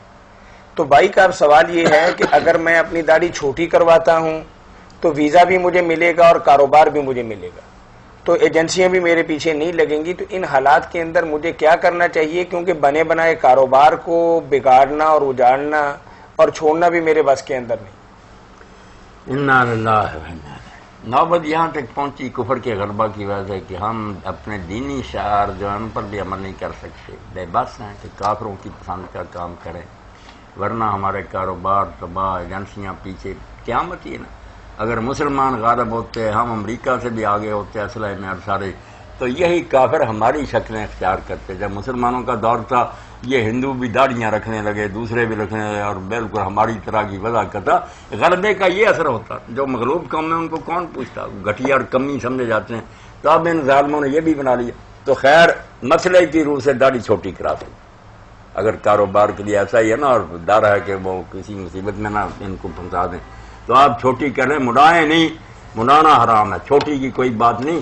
یہ علماء میں دیر سے اختلاف ہے کہ اس کی کوئی حد ہے یا نہیں، تابعین سے چلاتا ہے. امام عطا حسن بصری کہتے چھوٹی بھی رکھ سکتا، بے شک مٹھی نہ بھی ہو تو کوئی بات نہیں، مڑانی نہیں. جزاکم اللہ خیر. جی السلام علیکم. وعلیکم السلام. جی بھائی میاں صاحب حافظ صاحب کو پوچھنا ہے کہ ٹیلی ویژن کی نماز کی طرف رجوع نہیں کر سکتے. آپ کو بتاتے ہیں ٹیلی ویژن کی آواز کم کریں گے آپ؟ ٹیلی ویژن کر لیجیے. اب فرمائیے. ایک تو یہ ہے کہ نماز کی طرف طبیعت رجوع نہیں کرتی اور ہر ٹائم کندھوں پہ شیطان سوار رہتا ہے. ٹھیک ہے. اس کے لیے کو پڑھنے کے لیے بتائیں، اس کے لیے پڑھنے اللہ تعالیٰ مقصد کر دے. ہاں اللہ تعالیٰ مہربانی فرمائے. میرے بھائی بات تو ٹھیک ہے کہ نماز کی طرف طبیعتیں نہیں آتی، اور ساتھ ہی جو ہے نا شیطان بھی جو ہے وسوسے ڈالتا.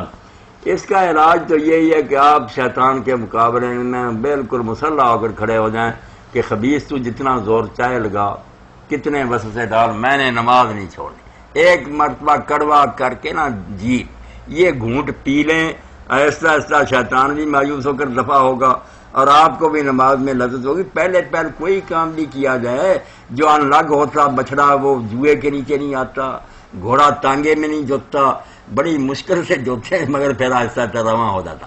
یہی بات ہے، پہلے جو ہے نا ارادہ پختہ کر رہا ہوں. یہ لوگ کہتے ہیں کہ فلاں مرید ہو گیا، بات ٹھیک ہے، مرید کون ہے؟ ارادہ کرنے والا. ارادہ جو ہے پختہ، اس میں بڑی طاقت. جب انسان ارادہ، یہ تو پہاڑ کھود دیتا، فیصلہ کر لیا کہ کرنا ہی ہے بس. جو آپ چند دن کریں، اللہ سے مدد بھی مانگیں، شیطان مربوط پر لعنت دے دیں، اعوذ باللہ من الشیطان الرجیم. نماز میں بھی آئے تو نبی علیہ السلام فرمایا بائیں طرف منہ کر کے سینہ سیدھا ہی رکھیں، بائیں طرف ذرا روک کر کے نا تھو تھو تھو 3 بار کریں، اور ساتھ کہیں اعوذ باللہ من الشیطان الرجیم. جس صحابی نے کہا تھا مجھے تو رسول اللہ تنگ کر دیا، نماز پڑھنے نہیں دیتا، دفع ہو گیا. جی ارادہ کریں پکا. ٹھیک ہے. کچے ارادے سے کام نہیں بنے، فیصلہ کر لیں کہ کرنا ہی ہے. جی السلام علیکم. السلام علیکم. جی مولانا.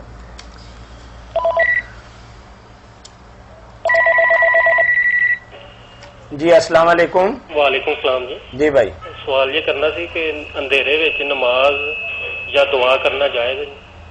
ہاں ٹھیک ہے.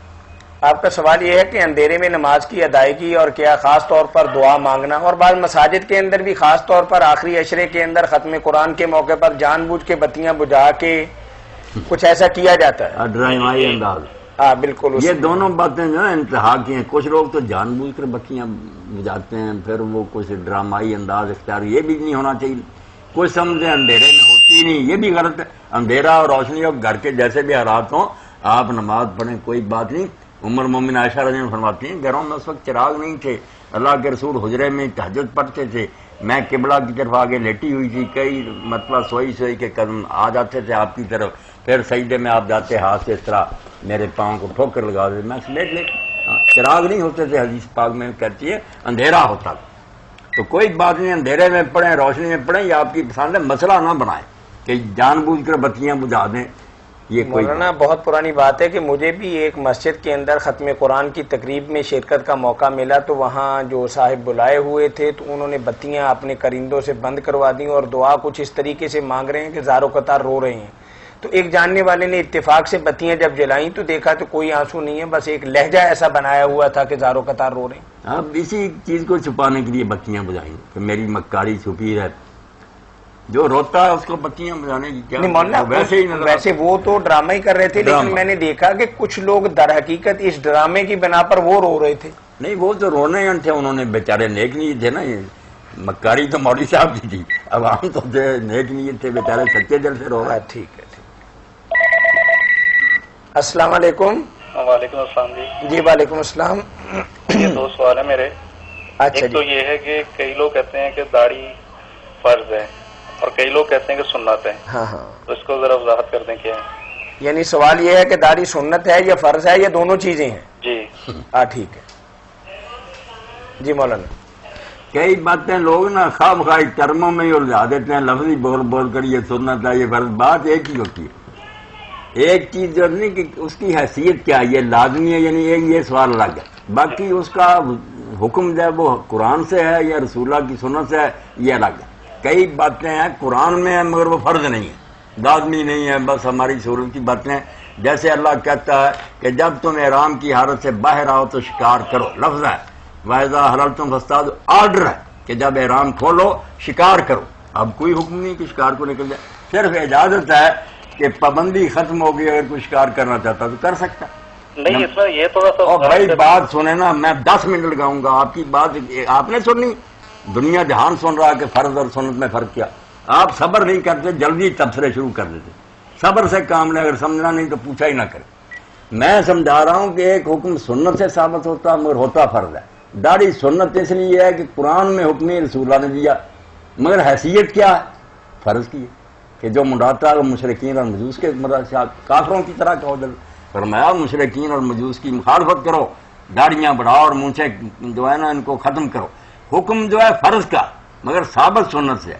ادھر قرآن سے ثابت ہے مگر فرض نہیں ہے، صرف مباح ہے کہ جمعہ کی نماز ہو جائے تو تم زمین میں پھیل جاؤ اور رزق تلاش کرو. یہ حکم ہے مسجد خالی کرو، صرف اجازت ہے. جانا بات سمجھنے کی کوشش کیا کریں.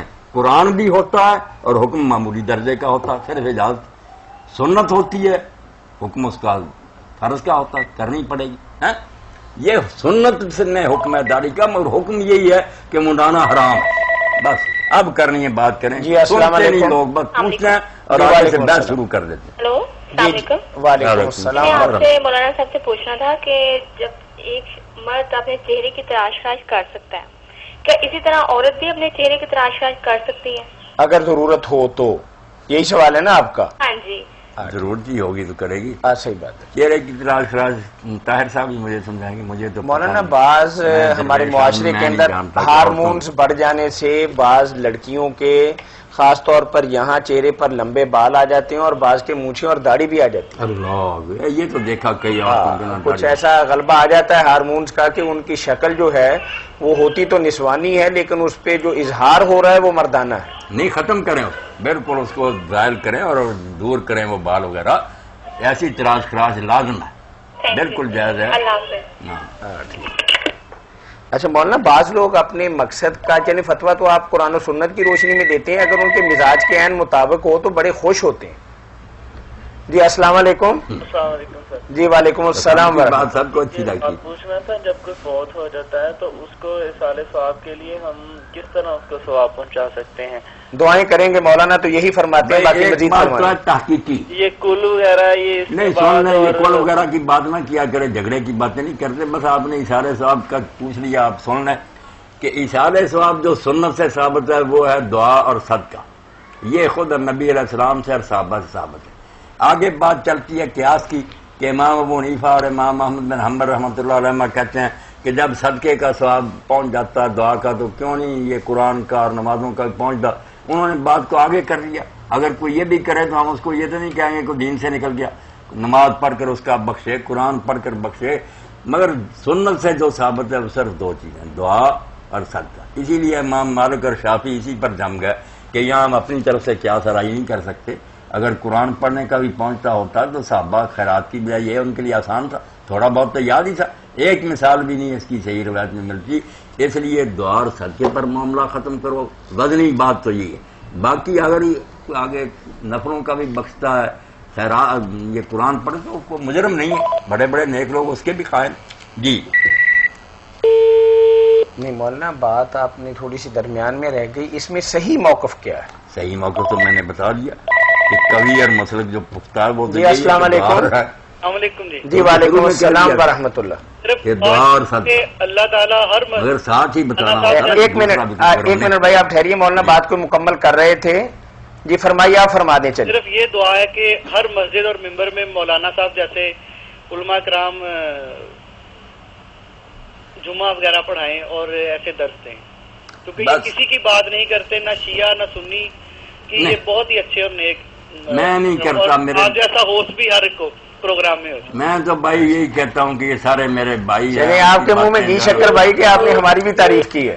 یہی ہونا کہ ساری مسجدوں کے امام توبہ کریں، دوسروں پر تیر نہ برسائیں، اپنی بات کیا ہے کہ میرے خیال میں یہ زیادہ درست ہے، مگر باقیوں کو بھی جینے دیں، وہ بھی کلمہ گو ہیں، مسلم ہیں، بھائی ہیں۔ السلام علیکم۔ وعلیکم السلام جی۔ جی بھائی فرمائیے۔ سر میں نے آگے سوال کیا تھا لیکن فون کی لائن ڈسکنیکٹ ہو گئی تھی۔ جی سوال یہ کیا تھا داڑھی کے متعلق فرض ہے یا سنت ہے، اس کا آگے بھی میں نے سوال کرنا تھا لیکن لائن کٹ گئی تھی۔ نہیں وہ سوال پوچھنے کا سر مقصد میرا یہ تھا کہ کئی لوگ داڑھی کو اہمیت نہیں دیتے، کہ یعنی کہ یہ سنت فرض نہیں اس کو سمجھتے، تو یہ مولانا صاحب سے پوچھنا تھا کہ یہ فرض ہے، فرض سمجھ کے اس کو ادائیگی کرنی چاہیے یا کہ جو لوگ اہمیت نہیں دیتے وہ لاپرواہی کرتے ہیں؟ آپ فرض سنت کو چھوڑ دیں، لفظوں کی ضرورت نہیں، یہ سمجھیں کہ جو اہمیت نہیں دیتے وہ جھوٹے بالکل قصوروار ہیں۔ اس کے باقاعدہ حضور نے حکم دیے ہیں کہ داڑھی بڑھاؤ، یہ بھی بتایا کہ مشرکین اور مجوس کی مخالفت کرو، وہ مڈاتے ہیں طرح طرح سے، یہ انبیاء کی سنت ہے، یہ دین فطرت ہے، جتنے طریقے ہو سکتے تھے اس کے وہ بتا دیے آپ نے، اس کی بے قدری کوئی نہ کرے کہ سنت ہے رکھ لیں گے ٹھیک ہے ورنہ نہیں، ایسا نہیں۔ سنت اس لیے کہتے ہیں کہ اس کا ثبوت حدیث سے، قرآن میں نہیں، رسول اللہ نے حدیث میں فرمایا، اس لیے سنت کہتے ہیں، یہ نہیں کہ اس کا درجہ اس سنت کا ہے کہ کر لیں ٹھیک ہے، نہیں، حکم جو ہے وہ فرض کا ہی ہے۔ اچھا دوسرا سوال یہ تھا جی کہ بچہ جب پیدا ہوتا ہے ہاں تو بعض لوگ کہتے ہیں کہ اس کی تقدیر وہ اپنی ساتھ لے کے آتا ہے، تو بعض لوگ کہتے ہیں کہ اس کے سال کا سال جیسے یہ ہمارے بنا ہوا ہے کہ شب یہ معراج کے موقع پہ تقدیر کا فیصلہ ہوتا ہے، تو اس کی بھی ذرا وضاحت کرتے ہیں کہ اس کی حقیقت کیا ہے؟ شب معراج کا تو کوئی نہیں، میرے بھائی کہتا شب معراج کا تو پہلے پتہ ہی نہیں نا کہ کس مہینہ میں معراج شریف ہوا اور کون سی رات تھی، یہ بھی لوگوں نے اپنی طرف سے بنا لیا، ہزار قول ہے۔ جو شب قدر ہے نا رمضان شریف میں لیلۃ القدر، اس کے بارے میں ہے کہ اس میں فیہا یفرق کل امر حکیم، ہر فیصلہ جو ہے نا پختہ حکمت پر مبنی اللہ تعالیٰ اس رات میں فرماتے ہیں، یہ رات ہے تقدیر کی لیلۃ القدر۔ باقی جو ہے نا وہ باتیں نہیں ٹھیک، کوئی شب برات کو کہتا ہے کوئی شب معراج کو نہیں، لیلۃ القدر۔ تو بات یہ ہے کہ ایک تقدیر تو ہے جو اللہ پاک کے پاس پہلے ہی ہے، جو کچھ اس دنیا میں ہونا اللہ تعالیٰ جانتا ہے، اس کے ریکارڈ میں ہے کہ دنیا میں یہ کچھ ہوگا، اس سے کوئی بات چھپی ہوئی نہیں۔ ایک ہے کہ سال بسال پھر اس میں سے فرشتوں کو ڈکٹیٹ کرا دیا جاتا ہے کہ یہ کام تم نے کرنا، اس کا تختہ الٹنا ہے، اس کو حکومت دینی ہے، اس نے پیدا ہونا ہے، اس نے مرنا ہے، بارشیں ہونی ہیں، تو سال کا پروگرام بھی پھر اسی میں سے وہ ہوتا پہلے ہی اللہ کے پاس، اس میں سے سال بسال نوٹ کرا دیا جاتا۔ نہیں تو جو بچہ جن پیدا ہوتا ہے اس کی تقدیر کا فیصلہ یعنی کہ لکھا ہوتا ہے یا نہیں؟ بچے کی نہیں، میں بول رہا ہوں یہ بھی لکھا ہوا کہ اس وقت اسحاق جو ہے 100 لوگوں کے سوال کا جواب ہے. آپ کا کیا خیال ہے کہ اللہ کو اپنی دنیا کے بارے میں پتا نہیں کہ اس میں کیا ہوگا؟ اللہ کے علم کو لکھے کو چھوڑے، لکھے نے سارا فساد ڈالا. علم کی بات کرے کہ اللہ اپنے جہان کے بارے میں پیشگی جانتا ہے. یعنی کہ یہ کریں گے لوگ نیکی بدی خود کریں گے، مگر ہمیں پتا چلتا ہے کرنے کے بعد. اللہ کو پتا کہ یہ کرے گا خود، کراتا نہیں، نہ حکم ہے کہ کر، منع کیا مگر کیا کم بختی اس کی کہ وہ کرتا ہے، یہ قصور اس کا. آپ جو مرضی سوچ سمجھ کر کریں، بے فکر ہو کر کہ کوئی تقدیر نہیں. باقی اللہ کو تنگ نہ کرے کہ وہ پہلے کیوں جانتا. آپ کر لیں مرضی، اللہ وہی جانے گا جو آپ کر رہے ہیں. میں اگر نماز کے لیے اٹھ کھڑا ہوں گا تقدیر روکے گی نہیں، وہاں یہی لکھا ہوگا کہ پڑھوں گا. جو سمجھانے کے باوجود نہیں پڑھتے، اللہ غرض لکھ لے کہ یہ پڑھے گا. اللہ نے وہی لکھنا ہے جو ہم نے کرنا. یہ نہ کہیں کہ لکھا تو ہم نے کرنا، یہ کہیں کہ ہم نے کرنا. اللہ کو لکھنا پڑا، توبہ توبہ، اللہ نے کو لکھنا پڑا. السلام علیکم. ہاں وہ کیوں نہ لکھنا؟ السلام علیکم جناب. جی وعلیکم السلام ورحمۃ اللہ وبرکاتہ. ممتاز بٹی بول رہا ہوں جی میں. جی بھائی ممتاز میں اکثر آپ سے دینی سوالات پوچھتا ہوں، بڑا استفادہ کرتا ہوں. بڑی خوشی کی بات ہے، اللہ خیر سے رکھے. اچھا آج ایک مسئلہ یہ ہے کہ یہ جو بچے ہوتے ہیں چھوٹے 2-3 سال کے جو نہ سمجھ ہوتے ہیں، ہاں ہاں، وہ پوٹی وغیرہ پیشاب کرتے ہیں، ہاں ہاں، وہ تھوڑے سے حصے پہ کرتے ہیں نا سلوار کے یا قمیض کے. صحیح ہے. تو کیا یہ پاک ہوتا ہے سارا لباس یا کیا کوئی مسئلہ ہے؟ نہیں، جتنے حصے پر انہوں نے ٹٹی پیشاب کیا اتنا دھونا نا، سارا نہیں دھونے کی ضرورت، نہ کوئی پریشانی کی بات ہے. ٹٹی کو تو دھونا ہی پڑے گا، سب دھوتے ہیں. ٹٹی تو کوئی نہیں پسند کرتا. پیشاب کی حد تک یہ رعایت ہے کہ اگر وہ بچہ ابھی خوراک نہیں کھاتا، صرف دودھ ہی پیتا ہے، تو بچے کے پیشاب پر کہا گیا کہ چھینٹے تھوڑے سے مار دو، دھونے کی ضرورت نہیں، نہ چھوڑنے. بچی کا تو وہ پھیل جاتا ہے بہت، اس کو پانی ڈال کر نچوڑ دو. باقی سارا لباس بدلنے کی ضرورت نہیں، سب پاک ہی پاک ہے. اتنا حصہ جو ہے اس کو دھو دیں، اتنا حصہ تو ہو کے نماز پڑھ سکتے ہیں. بالکل نماز پڑھیں. ویسے کبھی تازہ ہی ہو نا، نشان نظر آ رہا ہو، پانی اسی طرح ہو، مگر آپ نے دھو دیا تو نماز پڑھے. بڑی مہربانی، بہت شکریہ. اللہ خیر سے رکھے، مہربانی. جی قاری زبیر صاحب یہاں تشریف فرما ہے اور ان کا ایک سوال ہے. جی السلام علیکم. السلام علیکم. جی وعلیکم السلام ورحمۃ. مولانا صاحب سے 2 سوال پوچھنے تھے. ایک تو یہ کہ خواب میں چھپکلی کا دیکھنا کیا ہوتا ہے، اور دوسرا یہ کہ یہ جو بلی وغیرہ یہ ان کا برتن صاف ہوتا ہے، کھا سکتے ہیں؟ اچھا، آپ نے وہ چھپکلی کا خواب کا پوچھا ہے تو یہ کہ ہم نے یہ خواب وغیرہ بند کیے کہ اس ٹائم میں نا لوگ آتے نہیں ہے نا، اس لیے نہ آتے بھی نہیں، اور خواہ مخواہ وقت ضائع ہوتا ہے نا، مسائل رہ جاتے ہیں. باقی چھپکلی کا دیکھنا برا، چھپکلی کو اچھی چیز نہیں، شیطان ہے نا، اس کو تو مارنے کا حکم آپ نے دیا کہ جہاں پاؤ قتل کرو اس کو. یہ شیطان ہے، اس کو مارنے میں بڑا اجر اور ثواب بیان فرمایا. صحیح حدیث ہے اور ہے بڑی خطرناک ہے. آپ دیکھتے ہیں کہ اگر دودھ وغیرہ میں پڑ دے لوگ مر جاتے ہیں جو پیتے، زہر ہے. ٹھیک ہے. اور بلی کا جوٹا پاک. بلی اگر کچھ دودھ پی جائے یا پانی پی جائے، تو ایک صحابی وضو کر رہے تھے تو بلی آئی گھر کی، تو انہوں نے وہ برتن لسرانا ذرا ٹیڑھا کر کے اس کو پلایا اور باقی سے وضو شروع کیا اور فرمایا اس کا جھوٹا نہیں. السلام علیکم. ہر وقت گھومنے والی ہے. جی السلام علیکم. جی الحمدللہ. سر میں ایک آپ سے سوال پوچھنا چاہتا ہوں. آپ کے ہاں ٹیلی ویژن آن ہے اس وقت؟ جی جی جی جی. اس کی آواز کم کر لیں بس. اچھا جی میں کرتا ہوں. کوئی بات. یہ جو لڑکے لڑکیوں کے ساتھ آپ پہلے آواز کم کریں گے تو پھر ہم تک آپ کی آواز آئے گی. سر یہ جو لڑکے لڑکیوں کے ساتھ چیٹ کرتے ہیں، یہ میسج وغیرہ بھیجتے، آیا یہ قرآن و سنت یا اسلام میں ہے؟ اچھا ٹھیک ہے جی. آپ کے میں فون بند کر دوں، آپ ٹیلی ویژن پہ آواز سن لیں اور مولانا کا جواب بھی سن لیں. ٹھیک ہے، بڑی مہربانی. ٹھیک ہے مولانا. کچھ آج کل چونکہ ہر دور کی نئی نئی ایجادات ہیں. پہلے تو عاشقی معشوقی کے حوالے سے خطوط لکھے جاتے تھے، پھر کسی کے ہاتھ سندیشہ بھیجا جاتا تھا، جیسے ہمارے صدر صاحب نے بھی کہا کہ بنگال کے اندر ہم نے خاتون رکھی ہوئی تھی. تو آج نیا دور آ گیا کہ میسج کرتے ہیں موبائل سے، گھر والوں کو بھی نہیں پتہ چلتا، اگر بیل بجے تو وہ کان کھڑے کرتے ہیں، میسج تو چپ چپیتے گھر کے اندر آ جاتا ہے. تو یہ لڑکے اور لڑکیوں کا میسج بھیجنا، بھائی کہتے ہیں کہ اس کا قرآن و سنت کی روشنی میں کوئی اجازت ہے یا کوئی گنجائش ہے؟ اس کے بارے میں صاف بات بیان کرنے سے پہلے میں ایک بات کہوں گا کہ اللہ کے رسول علیہ السلام نے ایک گرج بتا دیا نا، اس کے ہوتے ہوئے کسی سے مسئلہ پوچھنے کی ضرورت نہیں کہ آدمی دوسرے کے لیے وہی پسند کرے جو اپنے لیے پسند کرتا. آپ کی بہنیں اور بیٹیاں جو ان کو اگر ایسے میسج بھیجیں اور وہ لڑکوں کو بھیجیں اور آپ اگر راضی ہیں اور خوش ہیں کہ ہاں کرے بیٹا کیا کر تو ٹھیک ہے، دوسروں کے میسج سنیں. اور اگر آپ کو آگ لگتی ہے کہ میری بہن ایسا کیوں کر رہی، گولی سے اڑا دیتے ہیں، تو آپ کو سوچنا چاہیے کہ وہ بھی تو کسی کی بہن اور بیٹی ہے. اللہ کے رسول سے جب ایک شخص نے کہا، نوجوان نے، کہ میں بے بس ہوں شہوت سے، مجھے اجازت دے دیں زنا کی، تو لوگ تو جوتیاں اور ڈنڈے لے کر اٹھ کھڑے، فرمایا نہیں. پاس بلایا اور بڑی محبت سے کہا کہ بیٹا میں اگر کوئی شخص کہے کہ تیری بہن سے زنا کرنا چاہتا ہوں، اس لڑکے سے کہا تو اجازت دے دوں. غصہ آیا. پھر ماں کہا، 2-4 رشتے بتائے، آگ بولا ہوگی. تو آپ نے فرمایا تو اب دیکھنا کتنا دکھ ہوا کوئی. تو جن سے تو پوچھتا ہے اجازت دے دیں، وہ بھی جو کسی کی بہن اور بیٹی. پہلے تو عقل سے سمجھایا، پھر آپ نے اس کے سر سے لے کر یہاں ہاتھ پھیرا، اللہ سے دعا کی کہ اللہ اس کو پاک دامن بنا دے. تو لوگ کہتے ہیں کہ ہم نے آپ کی دعا اور نصیحت کا یہ اثر دیکھا کہ ساری زندگی اس نوجوان کی آنکھیں انگوٹھے سے نہیں ہٹی، سر جو گیا اور انسان بن کر رہا. تو میرے بھائی یہ باتیں آپ خود ہی فیصلہ کر سکتے ہیں، کسی مفتی سے پوچھنے کی ضرورت نہیں کہ آپ کے گھر میں اگر ایسا ہو تو اگر آپ خوش ہیں تو بسم اللہ ہے، اور اگر نہیں آپ میں کچھ غیرت زندہ ہے تو نہ یہ پوچھا کریں. باقی یہ جائز کیسے ہوں گی؟ کوئی حلال نہیں، کسی غیر مرد عورت سے کیوں کوئی بات کرے. اللہ کے رسول کی بیویوں سے بھی بات کا ضرورت ہے کرو، وہ بھی فرمایا کہ اس میں لچک نہیں ہونی چاہیے، نہ نزاکت اور نخرا. کوئی ایسی بات نہ ہو جائے کہ بڑے خیالات پیدا ہوتے.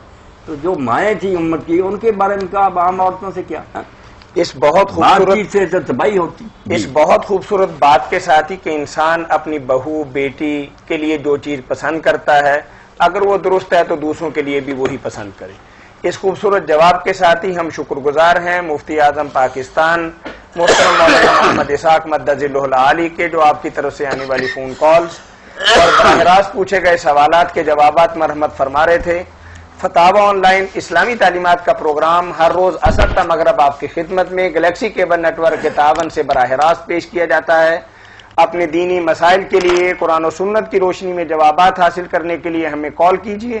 کال کرنے کے لیے ہمارا ٹول فری نمبر ہے 08001117777. یاد رہے کہ یہ پروگرام رمضان المبارک میں ہر روز عصر تا مغرب آپ کی خدمت میں پیش کیا جاتا ہے. ریکارڈڈ پروگرام مختلف کیبل نیٹ ورک کے ذریعے دکھایا جاتا ہے. اس کے ساتھ ہی پروگرام کے میزبان میاں طاہر کو کل عصر تک کے لیے اجازت دیجیے. اللہ حافظ.